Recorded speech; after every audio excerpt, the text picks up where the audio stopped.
Estamos de volta em Oeste Sem Filtro e hoje a gente recebe no nosso estúdio Guilherme Derrite, eleito 2 vezes deputado federal. Derrite foi secretário de Segurança Pública do Estado de São Paulo entre os anos de 2023 e 2025.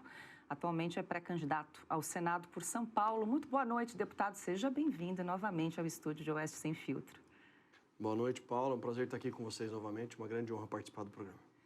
Deputado, queria começar a nossa conversa falando daquele plano de segurança pública batizado aí de Brasil Sem Medo, que foi apresentado pelo senador e pré-candidato à presidência da República, Flávio Bolsonaro. O senhor ajudou a elaborar esse plano, esteve com ele na semana passada ao lado do pré-candidato ao governo do estado do Paraná, Sérgio Moro, para apresentar essas 12 propostas aí de combate à criminalidade no país. Agora sim, deputado, muitas propostas dependem do Congresso.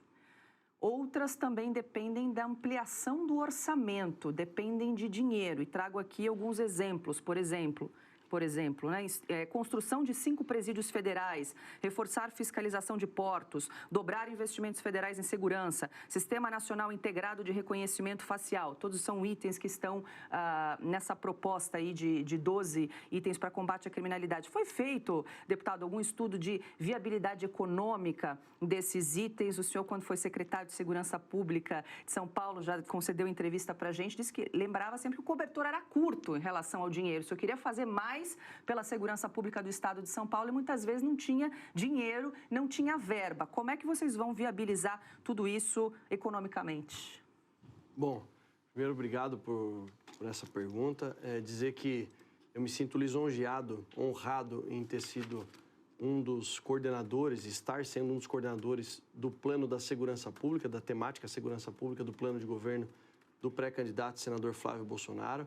Junto com o senador Sérgio Moro. Então, o Sérgio Moro, com toda a sua expertise em combate à corrupção, em lavagem de dinheiro e, no meu caso, com foco no combate às organizações criminosas ultraviolentas, mas, claro, sempre conversando sobre todos os temas. E esse plano, Brasil Sem Medo, ele não é um plano, ainda não é o plano final do senador Flávio Bolsonaro. São as 12 medidas emergenciais tratadas nesse plano, elencadas, e é um compromisso público assumido pelo pré-candidato e uma mudança completa e drástica de tudo que a gente já viu na realidade do nosso país. Essa pergunta sua, se, olha, esses pontos tratados são economicamente viáveis, foi feito o estudo, por mais impressionante que possa parecer, Paula, ali o que mais se tem é uma capacidade, uma vontade política muito maior do que a questão do investimento. Porque para construir 5 presídios federais com orçamento da União não representa absolutamente nada. Isso é a coisa mais simples e fácil de se fazer. A grande questão é a construção de novos 5 presídios federais de segurança máxima, aproveitando os 5 que já existem, e isolamento das lideranças das organizações criminosas ultraviolentas brasileiras. Essa é a grande diferença. Além disso, ofertar para o sistema carcerário dos estados 500 mil novas vagas no sistema penitenciário. Isso, sim, demanda investimento e recursos. São quantas hoje, Dê? Hoje nós temos aí uma população carcerária estimada em 300 mil. No máximo, esse número é supervalorizado, porque fala-se em mais de 600, 700 mil. Só que eles contam também o regime aberto do cumprimento de pena. Então, em regime fechado, vou pegar o estado de São Paulo, por exemplo. Nós temos um pouco mais de 200 mil detentos, dos quais cerca de 170, 175 mil em regime fechado e chegamos a ter 35 mil no regime semiaberto. Só que no regime aberto do cumprimento de pena, já chegamos a ter mais de 300 mil. Então, esse número não é real, não estão realmente dentro do sistema carcerário. E por que a gente falou de ofertar mais de 500 mil novas vagas? Porque, junto com um plano de aumento de vagas no sistema carcerário, existe um plano de alteração da legislação completa. A reforma do sistema de justiça criminal, fazer com que o criminoso fique efetivamente preso. E esse é um tema transversal, um pressuposto, na verdade, do Plano Brasil Sem Medo. De nada adianta a gente condenar um criminoso a 12, 15, 20 anos de prisão se ele fica preso efetivamente muito pouco tempo. E aí criou-se no Brasil aquela sensação da porta giratória do sistema prisional. O indivíduo é preso e logo sai em liberdade. E ele tem a certeza da impunidade. E a certeza da impunidade gera um índice absurdo, o maior do mundo de reincidência criminal. Estamos falando de 70% de reincidência criminal no Brasil. Isso que a gente consegue constatar. Quantos casos que os criminosos não cometem a reincidência, mas como não são presos, a gente não consegue criar essa base, essa evidência. Então, E aí, quando fala do investimento em segurança pública, fala assim, nossa, dobrar pode parecer um número, mas o dobro de quase nada é muito pouco. Sabe qual é o índice, segundo os dados do Ministério da Fazenda, de investimento em segurança pública do atual governo federal? Representa o total de 0,4% do orçamento da União para investimentos. Ou seja, esse governo federal que fala que vai combater o crime organizado com uma apresentação em PowerPoint faltando 4 meses para a eleição, não investe absolutamente nada na segurança pública. E aí eu vou te dar um outro dado. Como secretário de Estado da Segurança Pública, eu fazia a gestão anual aqui de alguns bilhões de reais. Mais de 20, quase 30 bilhões por ano no orçamento da Secretaria de Segurança Pública do Estado de São Paulo. Claro, isso envolve folha de pagamento, sim, mas custeia investimento. Vamos pegar um ano de investimento, já chegou a ter o Estado de São Paulo 1,3 bilhão de reais de investimento na segurança pública, da fonte do Tesouro do governo do Estado de São Paulo.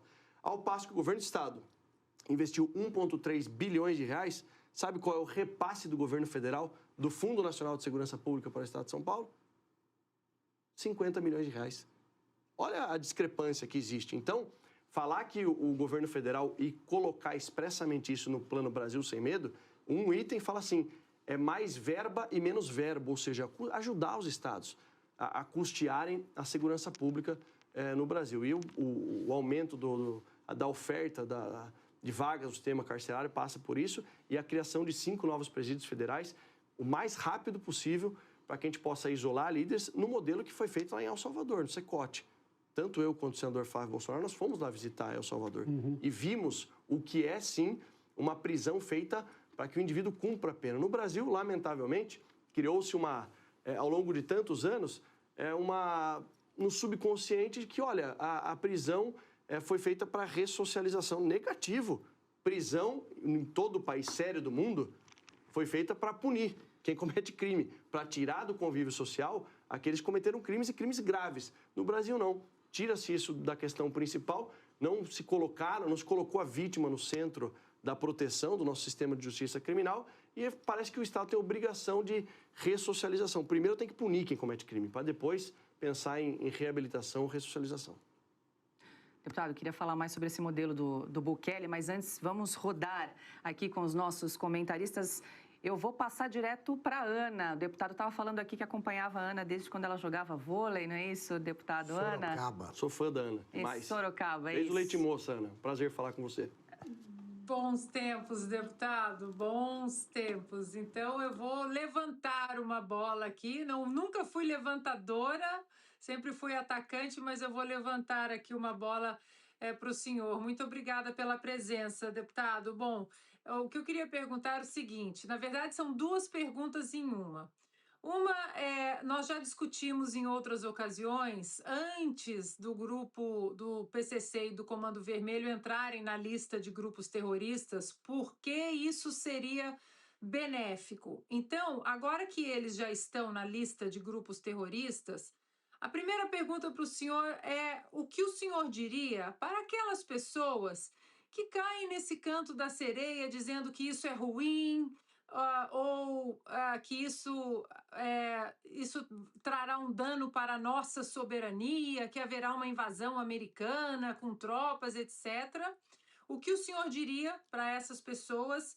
E em relação à América Latina se endireitando, né? Temos agora a eleição, os resultados da eleição na Colômbia, no Peru provavelmente também. E o tweet do secretário Rubio dizendo exatamente que agora haverá uma cooperação na segurança regional. Gostaria que o senhor, se pudesse, colocasse essas 2 pautas juntas e o que significa para o Brasil nesse contexto maior.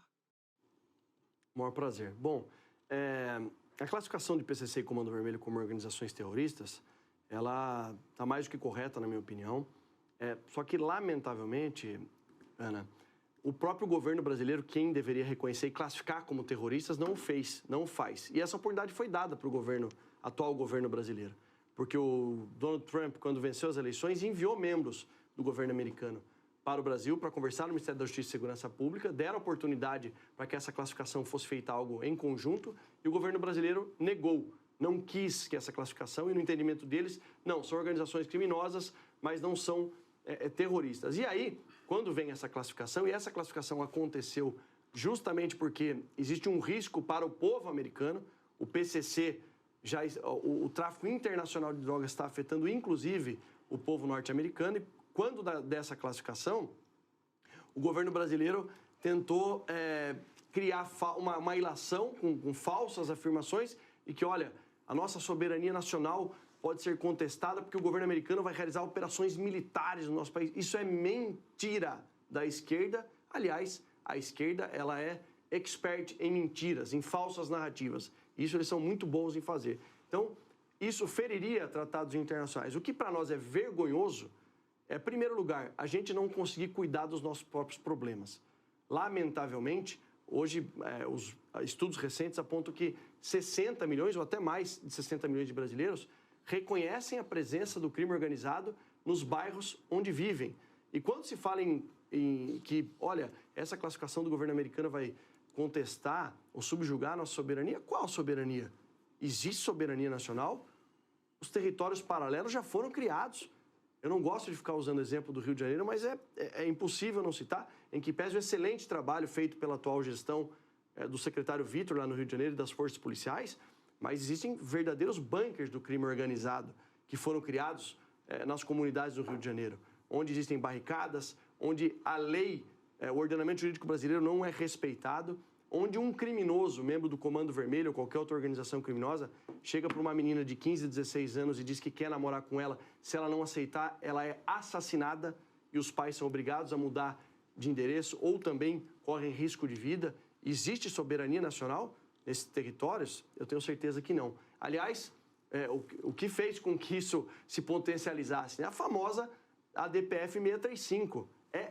Tenta explicar para uma autoridade estrangeira, como eu participei recentemente, na semana retrasada, de um congresso no Parlamento Europeu em Bruxelas, falando sobre combate a organizações criminosas transnacionais, que uma decisão judicial proibiu as forças policiais de realizarem operações nas comunidades cariocas, a famosa ADPF 635, promovida pelo Partido Socialista Brasileiro, o PSB. Então é impossível explicar isso para quem não conhece a lamentável realidade do Brasil. Então, o maior ativo que nós temos hoje com essa classificação é poder realmente realizar uma cooperação internacional, em especial na área de inteligência, para combater o crime organizado e para asfixiar financeiramente essas organizações criminosas transnacionais / terroristas, PCC e Comando Vermelho. Perfeito. Adalberto Piotto. Deputado, bem-vindo, boa noite. Eu vou colocar a segurança pública e também o período eleitoral na mesma equação. A imagem da questão de combate à segurança pública está muito marcada do senhor pela gestão que o senhor tem, pela carreira como policial e pela gestão da segurança pública que aqui no estado de São Paulo o senhor dá números e tudo mais. O senhor vai ter um parceiro agora no Senado, o André do Prado, foi confirmada a pré-candidatura dele. Como também levar essa questão da segurança e, digamos, levar para o André do Prado, para que também seja dele essa proposta, porque me parece, acho que as pesquisas estão todas claras em relação a isso, ninguém questiona, segurança pública vai ser, ou se não for o assunto, vai ser um dos 2 ou 3 mais importantes assuntos da eleição deste ano. Até porque a direita estava meio dividida, quem seria o segundo candidato, a sua candidatura nunca foi questionada, mas sempre qual seria o segundo nome, até porque são 2 vagas para o Senado. Dá para, digamos, formar essa dupla e ter a segurança pública juntando e também levar o eleitorado para esses 2 candidatos ao Senado? Eu creio que sim, Piotr, mas para além de trazer o tema da segurança pública para a candidatura também, do pré-candidatura e candidatura do André do Prado, eu acho que a questão é a demonstração da unidade no estado de São Paulo, buscando a reeleição do governador Tarcísio de Freitas, que eu vejo com uma chance muito grande, inclusive no primeiro turno, ainda mais agora com a desistência do Kim Kataguiri e do Paulo Serra. Naturalmente, sem muito esforço, o eleitor ou aquele que pretendia votar no Paulo Serra e no Kim Kataguiri naturalmente vai votar no governador Tarcísio de Freitas, então amplia a possibilidade de ser reeleito no primeiro turno.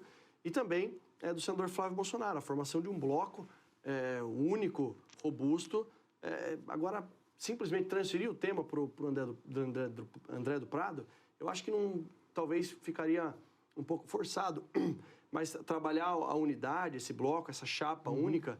E eu confesso que eu estou numa situação muito delicada, porque vocês sabem que eu tenho amizade com o Ricardo Salles, eu tenho proximidade, ele é deputado comigo.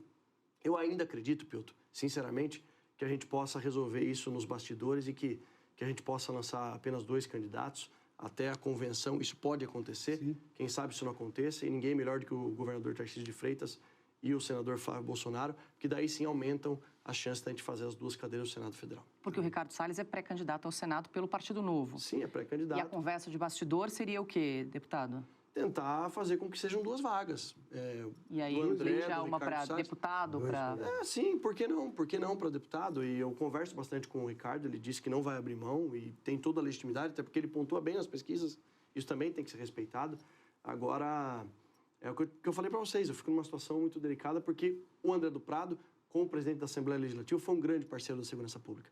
Nos momentos mais desafiadores na gestão como secretário, ele foi firme, não só comigo como secretário, mas com o governador Tarcísio de Freitas também. Mostrou sua habilidade política, enfim, tem características que o credenciaram a ocupar. E a indicação do Eduardo Bolsonaro, que, no meu ponto de vista, merece ser respeitada, já vista que ele era o titular dessa vaga e teve que sair do país por N motivos que vocês já falaram aqui, mas é o deputado federal mais votado da história, enfim. Então, acho que a gente trabalha essa unidade dessa chapa comigo, com o André, com o governador e com o senador Flávio Bolsonaro, talvez seja mais viável do que propriamente transferir o tema para o deputado André do Prado. Quer dizer, é bom explicar ao eleitorado que não há segundo turno para o Senado. Além de não haver segundo turno, pouca gente sabe, Augusto, que são 2 vagas para o Senado. Veja como, hoje eu encontrei com um vereador de uma cidade interior e ele falou assim para mim, olha, apesar de eu ser do Partido Liberal, eu vou te apoiar na candidatura para o Senado. Eu falei, amigo, são 2 vagas, você pode apoiar a minha candidatura e a candidatura do deputado André, fica tranquilo, isso se um vereador acaba esquecendo desse detalhe, imagina a população que, lamentavelmente, no Brasil, escolhe o seu parlamentar por causa do santinho que está jogado na frente da escola no dia da votação. Então, o trabalho de conscientização e falar para a população que são 2 senadores, que cada um vai poder votar, acho que é importantíssimo para esse ano. André Marcília. Boa noite, deputado. Prazer, bem-vindo. Bom, eu queria só explorar um pouquinho mais esse ponto, o senhor falou dessas conversas de bastidores. De um download de conversa, a gente está em quantos %?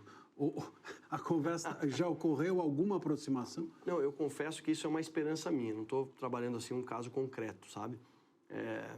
Eu creio que até a convenção tem muita água para passar debaixo da ponte.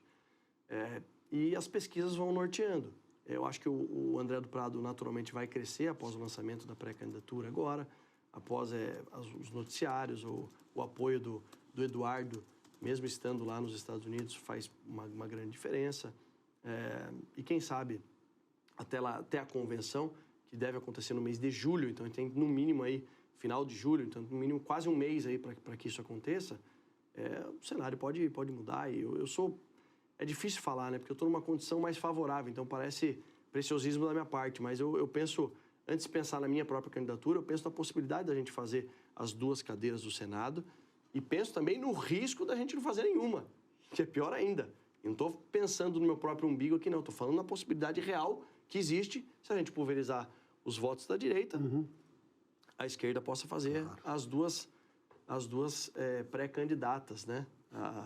As 2 ministras do governo Lula eleitas senadoras por São Paulo, que assim seria um erro grotesco no meu ponto de vista, porque nós temos um estado que nunca foi governado pelo PT, nós temos um governador muito bem avaliado, com mais de 64%, 65% de avaliação positiva. Que antítese de gestão do PT, completamente. Completamente distorcido. Um pré-candidato que foi secretário de Estado da Segurança Pública por 3 anos. Então, eu acho que as chances da gente fazer as 2 cadeiras à direita importantíssima. Isso se revela num plano estratégico maior, fundamental para a gente. Nós estamos falando de 54 cadeiras no Senado Federal, que se a gente fizer no mínimo 30, e os mais otimistas falam em 40 cadeiras à direita, a gente tem um novo cenário na democracia brasileira, ou na pseudo-democracia que a gente vive. Mas a gente fala muito em impeachment de ministro. Antes de falar sobre impeachment de ministro da Suprema Corte, nós temos que ter um novo presidente do Senado Federal, para começar. E esse novo presidente, quem sabe, possa ser o senador Rogério Marinho.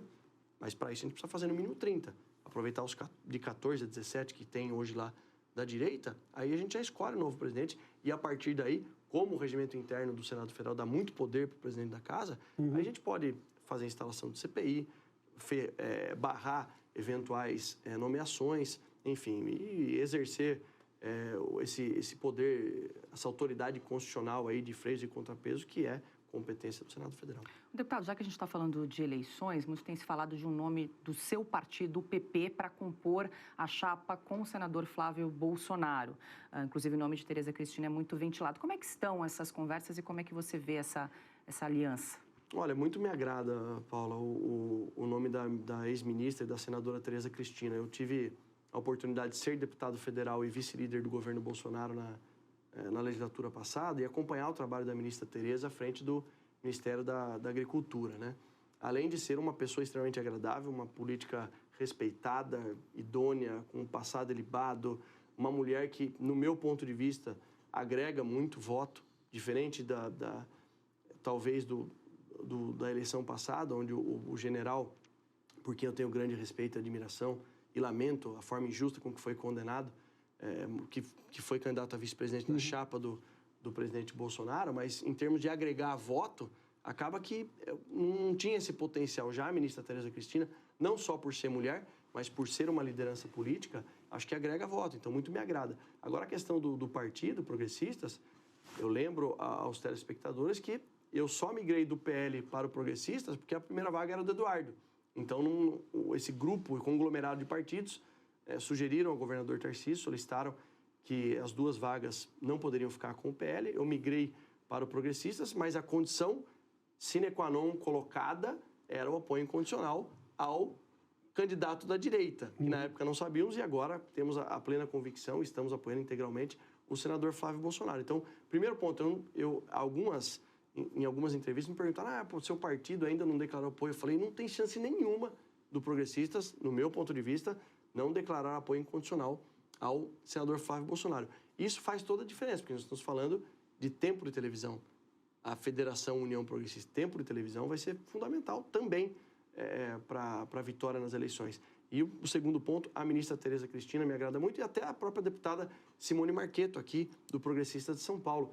É uma mulher que foi prefeita de Itapetininga 2 vezes, deputada federal, tem uma excelente relação com a Igreja Católica. Então, acho que esses dois nomes, mas claro, da Tereza Cristina, uma proporção, um nível nacional muito maior, me agrada muito e eu faço votos que isso aconteça. E o senhor chegou a conversar com o PL para retornar ao partido, assim que Eduardo Bolsonaro foi para os Estados Unidos e aí não voltou mais? Chegamos a ter umas conversas assim, mas muito pouco, porque já existia também, e ficou nessa indefinição de quem seria o candidato, e ficou se trabalhando a possibilidade do Mário Frias, ou a possibilidade do Coronel Melo Araújo. Então, o PL ficou ali naquele... E eu já tinha feito um compromisso, a minha filiação no Progressista foi um grande evento, marcou. O partido tem me apoiado nessa pré-campanha, tem a promessa do partido, o compromisso de me apoiar incondicionalmente durante o período eleitoral, tanto com programas exclusivos de televisão. É a minha primeira eleição majoritária, não é uma eleição fácil, é um desafio grande, mas estou muito otimista para que isso aconteça. Então, até o próprio governador Tarcísio, a gente conversou sobre isso, ele achou melhor, não, o Progressista é importante que você fique, porque garante também o apoio do Progressistas para a minha reeleição. Então, são vários fatores aí que... E eu estou bem aqui no estado de São Paulo, o Progressista é um partido de direita, declaradamente de direita, então eu acho que essa articulação que foi feita aí garante também a governabilidade e o apoio à reeleição tanto do Tarcísio quanto do Flávio Bolsonaro. Olha, eu queria continuar a conversa, mas fui informada que teremos de encerrar, porque Guilherme Denrich acho que tem outros compromissos. Então, deputado, quero agradecer mais uma vez a gentileza de conversar conosco, de fazer essa visita presencialmente aqui no estúdio. As portas estão sempre abertas. Bom trabalho. Obrigado, para mim é sempre uma honra poder participar, principalmente falar com os seus telespectadores aí. E parabéns pelo programa, tenho grande admiração por vocês.